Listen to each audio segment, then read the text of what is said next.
No beating around the bush today, boys. This manga's garbage. Skill Taker's world domination, building a slave harem from scratch, represents everything wrong with anime and manga today. It's isekai, it's a power fantasy, we've got slave girls, and this time their owner puts them to use in ways YouTube won't be happy with me showing you. Introducing Konoe Yuto, the main character. I'm going to be telling you a little bit about him, and I need you to know I couldn't be making this up if I tried. Like every other MC, he's a high schooler with a romantic history as long as my list of subscribers. Not very.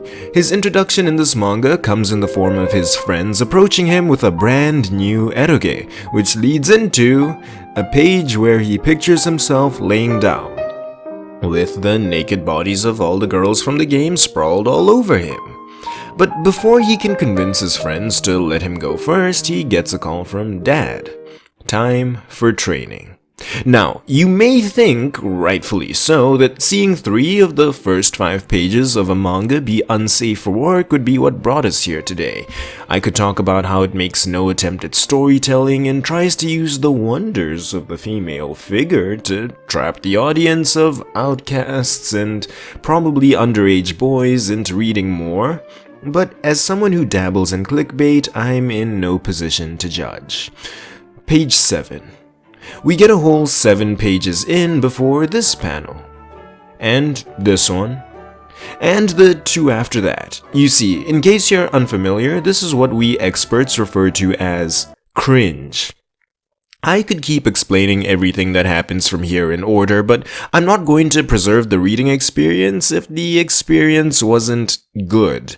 This teenage boy has spent his entire life training in his family's secret Konoe class martial arts, and as is revealed when he appears in the other world surrounded by a band of orcs, he's a once-in-a-thousand-years genius. The kind of genius who makes these creatures with high stats and special skills explode when he strikes them. We really went from protagonists getting overpowered skills when isekai'd to just being overpowered in advance. Except, I'm lying, he still gets a broken ability and is able to steal the skills of anything he kills. Having arrived in this new world where his power will no longer be wasted, he sets his sights on goals he could never have achieved in Japan, a harem of 100 girls, and world domination. Now, I'm sure we've all heard of that off-brand genre of anime and manga where they do all the adult stuff, and I have no problem if you're a fan of that, it exists for a reason. I just have a problem when you pretend to be an upstanding manga when you just want all the boys to stand up, if you know what I'm saying. And since Skill Taker wants to be counted as a real manga, I'll have to judge it as a real manga. It's a bona fide 14 of 100. 607 rioting activists.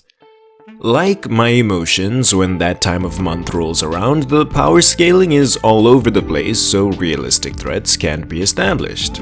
The character writing is about as consistent as diarrhea, with the only character using the same brain chapter to chapter being the protagonist who doesn't have one. This manga's take on comedy is the main character thinking about all the ways he can use magic to sexually harass his slaves at night, and while on the topic of slave girls you clicked on this video for, Yuto does his best Ash Ketchum impression the way he tries to catch 'em all. Most of the storytelling in Skill Taker follows Yuto's journey as a budding adventurer. His strength far exceeds the rank he gets as a new recruit, so rather than focusing on challenges presented by his missions, the focus becomes him trying to find ways to complete them as quickly as possible. Not a bad premise in principle, but when I add the context that it's so he can buy the most expensive and beautiful slave girls from the traders before anyone else, you realize that he's really not a good guy, and the problem is the manga trying to convince you that he is. Whoever wrote this, like many isekai writers, poorly understands the concept of slavery. it's not fine because the protagonist is strong and can protect these girls. The fact that he may be saving them from having worse owners doesn't make it alright. Having their previous worse suffering ended by Protag-kun doesn't mean they'll forget the years of trauma they experienced and just want to volunteer their lives to someone they've just met. People are complex, and I'm not okay with that being ignored so we can have more pages of tentacle magic and moaning, but that's all manga is turning into these days. If it's not a Shonen Jump mega hit or meme like Kagurabachi, the only way you'll hear about a manga is if it sounds like it was designed for sex offenders like the video you clicked on today.